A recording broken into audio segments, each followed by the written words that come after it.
मेरा नाम अजय सिसोदिया है और आप देख रहे हैं लाइव प्रोजेक्ट ट्रेनिंग। तो आज हम दोस्तों इसमें एजेक्स का यूज करेंगे। आज हम नई चीज़ सीखेंगे। तो हम लास्ट वीडियो आपने देखा था, हमने यहाँ ये जो आप देख रहे हैं स्क्रीन पर इतने प्रोजेक्ट हमने बना लिया था। तो यहाँ हम पहले लोकल पर क्या करेंगे, जो नेविगेशन बार में लिंक्स हैं उसके अकॉर्डिंग हम पेज ओपन करेंगे। लेकिन पेज ओपन करेंगे पर हम ये चाहते हैं कि हमारा जो प्रोजेक्ट है वो उसका जो देखिए मैंने यहाँ पर एक तो FTP ओपन कर लिया है और अपना जो पोर्टेबल सर्वर है PHP का वो ओपन कर लिया और मैं यहाँ एंटर कर जाता हूँ।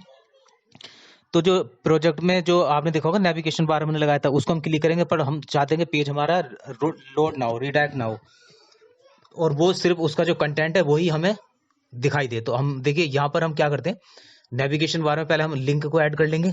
2-3 लिंक ऐड कर लेते हैं। एक तो ब्लॉग का कर लेते हैं, एक सर्विसेज का कर लेते हैं और एक कर लेते हैं कॉन्टैक्ट का। तो 3 लिंक हम इसमें ऐड करेंगे और इसमें हम URL सेट कर देंगे और उसमें पेजेस का नाम सही करेंगे। और इसके बाद हम यहाँ टेस्टिंग करेंगे लोकल पर, और अगर ये काम सही चलेगा हमारा, अगर सही प्रोग्राम बन रहा है तो हम उसके बाद भी लाइव पर इसको अपने सर्वर पर इसको ट्रांसफर करेंगे। तो देखिए मैंने यहाँ मुझे पहले 3 पेज क्रिएट करने पड़ेंगे। एक तो ब्लॉग का, आप लिंक देख पा रहे हैं यहाँ पर, ब्लॉग, सर्विसेज और कॉन्टैक्ट, तीनों लिंक यहाँ आ चुके हैं और हमें ये तीनों के अकॉर्डिंग हमें पेज क्रिएट करना होगा और थोड़ा थोड़ा सा इसमें कंटेंट हम लिख देंगे। तो इसमें दोस्तों ये देखिए, ये वीडियो आप जरूर देखिएगा, बहुत ही इंपॉर्टेंट है अगर आप बिगिनर है तो, क्योंकि यहाँ पर एक नई चीज सीखने वाले हैं। तो मैं यहाँ लिंक दे देता हूँ /सर्विसेज/ब्लॉग और ये फॉरवर्ड का साइन होता है, और ये तीनों हमने लिंक दे दिया। हम ये चाहते हैं कि यहाँ जैसे मैं क्लिक करूँ, मेरे क्लिक करने पर जो बीच का कंटेंट है वो चेंज हो, मतलब ये पेज जो ऊपर देख रहे हैं आप लोड हो रहा है, दिखाई दे रहा है, रिडायरेक्ट हो रहा है, वो रिडायरेक्ट ना हो। तो हमें यहाँ पर 3 पेज ये बनाने होंगे। एक JS का फोल्डर मैं बना लेता हूँ, इसमें मैं app.js करके एक में जावा स्क्रिप्ट की फाइल बना लेता हूँ। यहाँ पर हम jQuery का कोड लिखेंगे। पहले मैं अलर्ट करके इसको चेक कर लेता हूँ, एंटर करता हूँ तो देखिए अलर्ट आ रहा है। तो ये सक्सेसफुल हमारा चल रहा है क्योंकि मैंने इसका लिंक दे दिया है इंडेक्स फाइल में सबसे नीचे। अगर आप देखेंगे तो app.js का मैंने लिंक दे दिया है सबसे नीचे। अब हमारा काम होगा jQuery का लिंक लगाना, क्योंकि हम अब jQuery अगर हम लिखेंगे एजेक्स जब हम लिखेंगे तो हमें jQuery की फाइल की जरूरत होगी। देखिए यहाँ देख सकते हैं आप app.js का लिंक सबसे नीचे दे दिया है। तो नेट पर जाएंगे, वहां पर jQuery.com या jQuery हमें लिखेंगे jQuery CDN लिंक, और वहां से हम कॉपी करेंगे और यहाँ अपने जो इंडेक्स फाइल है उसमें हम उसको पेस्ट कर लेंगे। तो हमारे इस तरह से हमारे jQuery का जो, तो मैं यहाँ से कर लेता हूँ कॉपी, आप भी कर सकते हैं। तो jQuery का जो हमारा लिंक है वो हम दे देंगे। तो हमारा जो एजेक्स, हम जब एजेक्स के लिए हम फंक्शन लिखेंगे तो ठीक से काम करेगा। तो हमें app.js में हमें एक एजेक्स में क्या करना होगा, देखिए हमने ये ठीक से काम कर रहा है। और अब हम यहाँ पर एक चेंज और करेंगे। इंडेक्स फाइल के अंदर जो हम एक डिप बनाएंगे जिसका ID हम कंटेंट देंगे। तो वो हम चाहते हैं कि जो भी पेजेस हो, सब जिस पेज पर मैं पेज के लिंक पर मैं क्लिक करूं तो पेज रीडायरेक्ट या लोड ना हो, सिर्फ उसका कंटेंट उठकर मेरे इंडेक्स फाइल का जो हम डिप बनाएंगे जिसकी ID होगी कंटेंट, वो वहां पर रेंडर हो जाए, मतलब कि आ जाए। ठीक है, तो जैसे ही हम लिंक पर क्लिक करेंगे तो पेजेस, कोई भी रिडायरेक्शन नहीं होगा, हमारी जो वेबसाइट है वो लोड नहीं होगी, सिर्फ हमारा जो कंटेंट है वो शो होगा। तो मैं तीनों पेजेस में थोड़ा थोड़ा सा टेक्स्ट थोड़ा लिख देता हूँ टेस्टिंग के लिए। तो दोस्तों बहुत ही इंपॉर्टेंट है, यहाँ पर आपका यूज हो रहा है PHP और एजेक्स। तो यहाँ पर हम देखने वाले हैं document.ready फंक्शन, आपको बताने की जरूरत नहीं। अगर आपको नहीं पता है तो मैं लिंक दे दूंगा डिस्क्रिप्शन में, आप एजेक्स का बेसिक पढ़ सकते हैं। तो देखिए अलर्ट आ रहा है, हमारा jQuery ठीक से काम कर रही है क्योंकि हम jQuery का लिंक लगा चुके हैं। तो ये शॉर्ट में कैसे लिखते हैं इसको, सिर्फ फंक्शन लिखिएगा आप, ठीक है। उसके बाद देखिए ये भी ठीक से काम कर रहा है। तो ये शॉर्ट में ऐसे लिख सकते हैं आप इसको, शॉर्ट फंक्शन होता है jQuery का। तो यहाँ पर हम एजेक्स लिखेंगे। सबसे पहले हमारा काम होगा, हम URL पर जब क्लिक करेंगे तो उसका URL पर जब हम क्लिक करें तो यहाँ से हमारे पास जो हमने लिंक में जो हमने URL दिया है href में, वो हम यहाँ पर उसको गेट कर लें। तो पहले मैं देख लेता हूँ jQuery से ये हो पाता है क्या। URL मैंने एक वेरिएबल लिया और उसके आगे मैंने लिख दिया windows.location.href। ये आपने को पता ही होगा, इसमें जो URL होता है वो यहाँ पर सेट हो जाएगा। पर इससे काम नहीं चलेगा मेरे हिसाब से, ये ऐसा नहीं होगा क्योंकि ये जो लोकेशन बता रहा है वो तो लोकेशन आपकी टॉप की बता रहा है, जो मेन जिस समय पेज रेंडर हो रहा होगा साइट का वो बता रहा है इसमें। लेकिन हमें ऐसा नहीं चाहिए। हमें क्या चाहिए कि जो एक चीज़ का ध्यान रखें, हमारे पास ये कहाँ है। मैं पहले इसमें हेडर लिख देता हूँ। अगर HTML5 के बारे में आपको नहीं पता है तो मैं डिस्क्रिप्शन में लिंक दे दूंगा। HTML5, CSS3 और jQuery और कुछ जावास्क्रिप्ट या PHP, ये सब के लिंक मैं नीचे दे दूंगा प्लेलिस्ट के। छोटे छोटे बेसिक्स जरूर देखें आप इसमें, क्योंकि मैं आशा करता हूँ कि आपको ये बेसिक आपको आते होंगे। तो देखिए यहाँ पर हमने लिंक तो सब दे दिए। और jQuery में हम चाहते हैं कि जो इसमें हेडर के अंदर नेविगेशन बार है वहां जाते हुए UL में, UL के बाद LI के अंदर एंकर। तो जब हम यहाँ एंकर पर क्लिक करें तो हर जिस भी एंकर पर क्लिक होगा उसका जो URL हमने href दिया होगा, एट्रीब्यूट दिया होगा, वो हमारे पास आ जाए। ठीक है, jQuery के को यहाँ URL के अंदर वो फिट हो जाए। तो कैसे लिखेंगे, देखिए यहाँ पर मैं पहले क्लिक तो मैंने किया ही नहीं, तो क्लिक के लिए हम फंक्शन बनाएंगे, क्योंकि क्लिक बनाएंगे तभी काम चलेगा। क्लिक करें ना वहां पर, तो ठीक है, ऑन क्लिक पर बना लेते हैं। अब ऑन क्लिक किस पर होगा, हेडर के अंदर नेविगेशन बार, और नेविगेशन के बाद नेविगेशन नैब पर होगा, नैब के बाद UL के बाद LI, उसके बाद A, इस पर हम क्लिक करेंगे। ठीक है, तो जैसे हम इस पर क्लिक करेंगे तो हम चाहते हैं कि उसका URL यहाँ पर आए, तो हम ऐसा करते हैं, एक एट्रीब्यूट फंक्शन होता है jQuery का, वो हम लगाते हैं। और हर एंकर जो होगा, एंकर का जो एट्रीब्यूट है href, जिस पर मैं क्लिक करूंगा वो ऑटोमेटिकली जो है, मतलब ये सेट होता है, फंक्शन होता है कि उसका जो URL होता है, देखिए यहाँ जाता है। ये काम सही चल रहा है, लेकिन URL को हमें सेट करना होगा ठीक से। सभी का हैश आ रहा है वो, तो अभी ठीक से काम। अब ऐसा कर लेते हैं कि URL जो हमने वेरिएबल लिया है उसके इक्वल टू हमने सेट कर लिया है। चलो कर लिया है। यहाँ पर एक इवेंट, हम इवेंट जो ले रहे हैं उसको प्रिवेंट डिफॉल्ट कर लेते हैं, जो डिफॉल्ट चीजें वो खत्म हो जाए। जो डिफॉल्ट है, डिफॉल्ट जो क्लिक करें आप, जो इवेंट्स काम करेगी वो नहीं करेगी, फिर वो हमारे अकॉर्डिंग करेगी। तो मैं इसको दिस कर लेता हूँ। यहाँ इतना बड़ा लिखने से कोई फायदा नहीं है, तभी आएगा ये, क्योंकि ऊपर हम लिख चुके हैं, तो इसको शॉर्ट में अब दिस कर सकते हैं। ये रेफर कर रहा है ऊपर वाले को। देखिए अब ठीक से URL का जो हमने URL दिया था, href दिया था हमने सब में, एंकर में, वो हमने एक्सेस कर लिया। बस इसी को लेकर मुझे एजेक्स लिखना है। तो एजेक्स फंक्शन जब बनाएंगे तो उसमें URL में हम यही URL सेट करेंगे, क्योंकि जैसे एक ब्लॉक पर करेंगे तो ब्लॉक आएगा, कॉन्टैक्ट पर करेंगे तो कॉन्टैक्ट आएगा, सर्विस पर क्लिक करेंगे तो सर्विस का जो href आएगा जो सेट किया आपने, वो हमें मिल जाएगा। तो अब हमें टाइप में हम क्या देंगे, ये की वैल्यू पेयर होता है। अगर आपको jQuery, अगर आपको एजेक्स में प्रॉब्लम है तो मैं इसका लिंक दे दूंगा नीचे डिस्क्रिप्शन में। तो देखिए यहाँ हम चेक कर लेते हैं कंसोल विंडो में, जावास्क्रिप्ट का जो भी आप स्क्रिप्ट लिखेंगे वो कंसोल में ही चेक होती है। तो आप देख पा रहे हैं यहाँ पर क्या हो रहा है, मैं जैसे क्लिक कर रहा हूँ तो ये ठीक से काम कर रहा है, पर इसमें थोड़ी गड़बड़ है।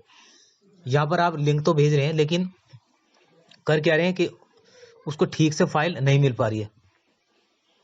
तो देखिए यहाँ पहले हम एक, जैसे पहले ही बताया था मैंने, एक डिव ऐड कर लेते हैं जिसकी ID कंटेंट होगी, थोड़ा मीनिंगफुल होगा, सही रहेगा। तो बस इसी डिव के अंदर हमारा कंटेंट आएगा हर पेज का। जिस भी पेज के लिंक पर क्लिक करेंगे तो उसका कंटेंट यहाँ पर आकर एंटर हो जाएगा।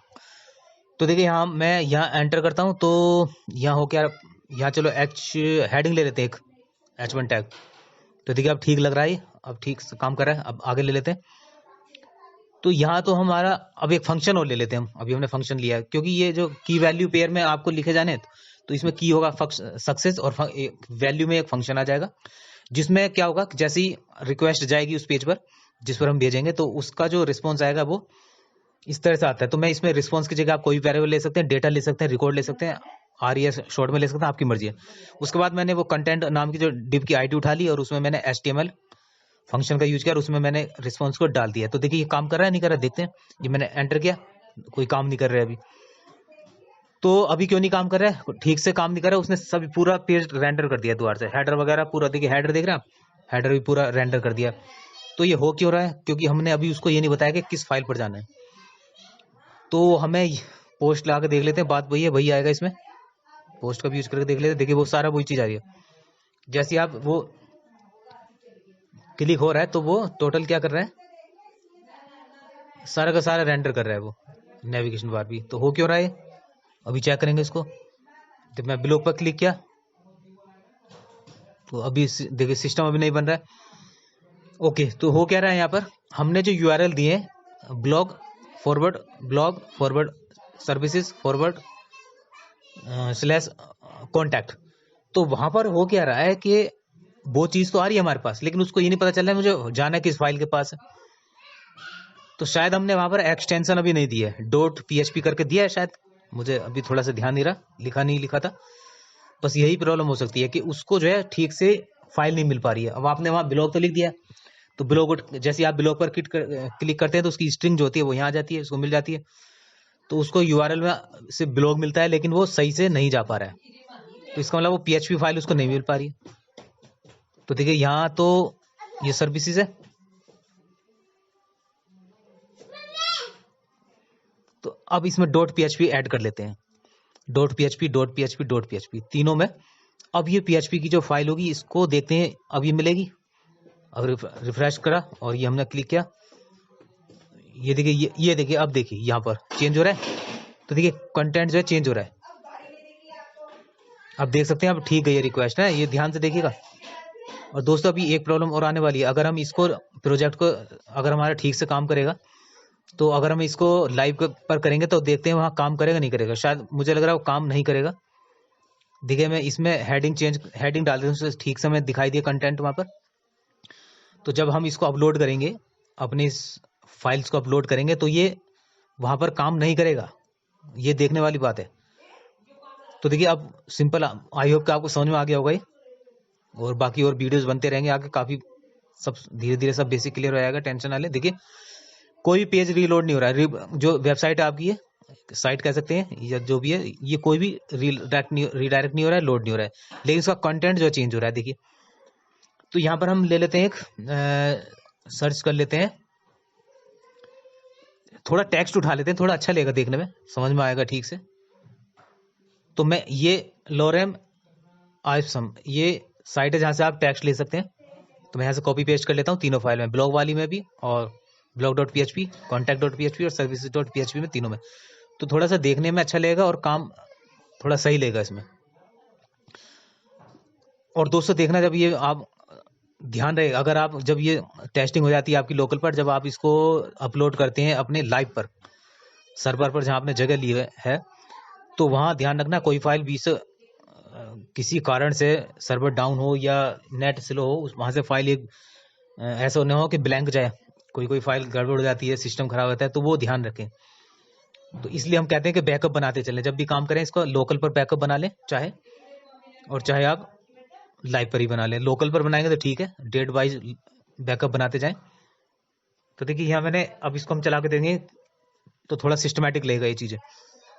तो बैकअप बनाना बहुत जरूरी है। अब देखिए मैं यहाँ क्लिक करता हूँ, ये देखिए ये थोड़ा अच्छा लगेगा, ये देखिए टेक्स्ट पूरा चेंज हो रहा है, ठीक है। अब देखिए ये लाइव है, लाइव में ये चल रहा था, लाइव में अभी कोई काम नहीं हो रहा क्योंकि अभी हमने अपलोड ही नहीं किया है, ये रिडायरेक्ट हो गया। लाइव पर आप देख रहे हैं अभी हमने ठीक से काम नहीं किया था, तो वो रिडायरेक्ट हो रहा है पेज, वो कह रहा है पेज नोट फाउंड। तो बस ये चीज हमें यहाँ भी हटानी, इसको हम अपलोड करेंगे। देखिए अभी हमने रिफ्रेश नहीं किया है, शायद इसलिए पेजेस नहीं दिखाई दे रहे जो हमने बनाए हैं। तो सबलाइम एडिटर में हमने यूज किया था, हमने पेज क्रिएट किए थे, तो इसको रिफ्रेश करना होगा या बैक जाना होगा। एक बार बैक करके मैं आगे कर लेता हूँ। तो लेफ्ट साइड वाला, जैसे कि पहले बताया मैंने, ये लोकल कंप्यूटर है पर मेरी फाइल्स है, और राइट में आपकी सर्वर की। तो देखिए यहाँ आप देख रहे हैं रिफ्रेश हो गया। तो मैं एक एक करके इसको चढ़ा देता हूँ, फाइल को अपलोड करा देता हूँ अपने सर्वर पर, फिर देखते हैं क्या रिजल्ट निकलता है। तो ध्यान रहे दोस्तों, ध्यान से, कोई फाइल का हो सकता है कि उसमें जो आपने कंटेंट लिखा है वो डिलीट भी हो सकता है अपलोड करते वक्त। तो देखिए यहाँ पर अभी कोड जो आपने लिखा है यहाँ पर, ये अभी काम नहीं करेगा। देखो रिडायरेक्ट हो रहा है सब चीजें, हमें ये नहीं करना, रिडायरेक्ट नहीं करना हमें कुछ भी, और पेज इसको मिल भी नहीं रहा है। जबकि हमने सेम कोड जो हमारा लोकल पर चल रहा था, हमने वो ही यहाँ पर कॉपी पेस्ट, वही हमने उसको अपलोड किया है जो हमारा लोकल पर काम कर रहा था। अब देखेंगे इसमें गड़बड़ क्या है, सिस्टम क्यों नहीं चल रहा है, ठीक है। तो ये अभी रिडायरेक्ट हो रहा है, पहले इसको रोकना होगा। ये हो क्या रहा है, मैंने कॉन्टैक्ट पर क्लिक किया, पेज नॉट फाउंड। तो हमें करना क्या होगा, और दोस्तों देखिए लास्ट में आपको ये भी बताऊंगा कि जो आपने डॉट PHP लिखा है तीनों में, लिंक में अगर मैं उसको हटा दूं तीनों को, तो फिर हमें ऐसा सिर्फ एक ही जगह, हमें ऐसा कोड चाहिए जिसमें एक ही जगह में डॉट PHP लिखें, तीनों फाइल में नहीं। तो यूजर को URL भी, वो की जो एक्सटेंशन होगी PHP की, वो नहीं दिखाई देगी। तो देखिए यहाँ ओपन कर लेते हैं, बिल्कुल वही कोड है जैसा था, कोई प्रॉब्लम नहीं। और फिर भी ये काम नहीं कर रहा है। मैं इसे ओपन कर लेता हूँ, app.js को,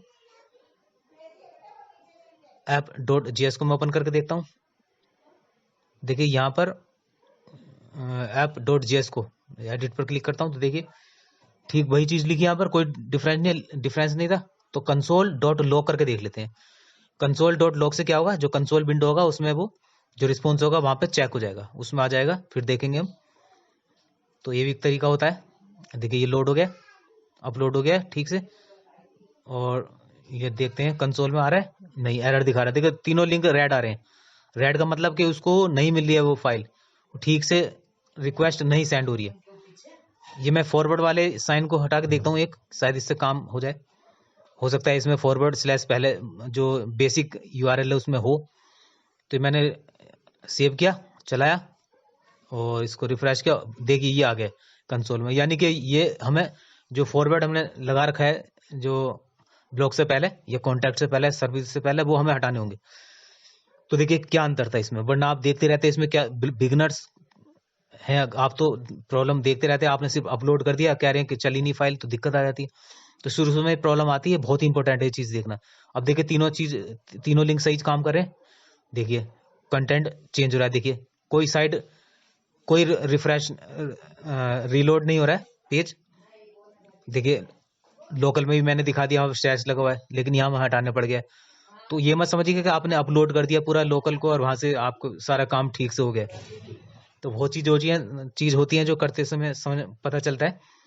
तो देखिए मैं इसको हटाया, तो मैं नई चीज दिखाता हूँ आपको। मैं चाहता हूँ कि जो हमने तीनों लिंक काम कर रहे हैं, ठीक है। तो ये था एजेक्स। एजेक्स को ध्यान से रखें। बेसिक के लिए मैं नीचे डिस्क्रिप्शन में डाल दूंगा लिंक, प्ले लिस्ट का लिंक दे दूंगा, उसमें बेसिक से मैंने बताया। उसमें मैं चाहता हूँ कि तीनों फाइल जो आपने जो फाइल ली थी हेडर की, उसमें जो लिंक थे उसमें .php करके एक्सटेंशन लिखी थी आपने, वो एक्सटेंशन को अब हटाएंगे हम। तो हम चाहते हैं वो तीनों जगह लिंक जो आपने ये तीनों दिया है यहाँ ना लिख के मैं कहीं एक जगह लिखूं। तो ऑब्वियसली मैं app.js फाइल में ही लिखूंगा। तो अब जो लिंक होगा वहां पर क्या जाएगा, ब्लॉग जाएगा, कॉन्टैक्ट जाएगा या सर्विसेज जाएगा, लेकिन .php तो जाएगा नहीं। दोस्तों थोड़ा नेट स्लो होने के कारण जो मेरे बूटस्ट्रैप लिंक हैं इसमें jQuery लिंक है वो थोड़ा सा स्लो हो जाते हैं, इसलिए थोड़ा स्लो लग रहा होगा। देखिए तीनों लिंक काम नहीं कर रहे हैं क्योंकि मैंने .php एक्सटेंशन हटा दिया है। तो अब ऐसा क्या करें दोस्तों, अगर वीडियो अच्छा लगे तो लाइक सब्सक्राइब और शेयर जरूर करें, जिससे हमें मोटिवेशन मिल सके। मैंने प्लस लगाया, कॉनकेटिनेशन कैसे करते हैं, कॉनकेटिनेशन jQuery में प्लस साइन लगाया मैंने। उसके बाद मैंने एक स्ट्रिंग में पास किया .php। अब वहां से जैसे ही कॉन्टैक्ट आएगा, सर्विस आएगा, ब्लॉग आएगा, तो उसमें ऑटोमेटिकली जो .php तीनों में ऐड हो जाएगा। जैसे आप क्लिक करेंगे वो ऐड होएगा और यूआरएल जाएगा और हमें वो रिजल्ट देगा। देखिए ये देख सकते हैं आप। तो इस तरह भी कर सकते हैं दोस्तों। तो आज का वीडियो बहुत ही अच्छा लगा बिगनर के लिए। ये ध्यान रहे एजेक्स आपके लिए बहुत ही जरूरी है अगर आप PHP डेवलपर बनना चाहते हैं, बेस्ट, या फिर PHP हो या फिर नॉर्मल फ्रंट एंड डेवलपर हो बनना चाहते हैं, तो आपके लिए बहुत जरूरी है, ये चीज आनी चाहिए।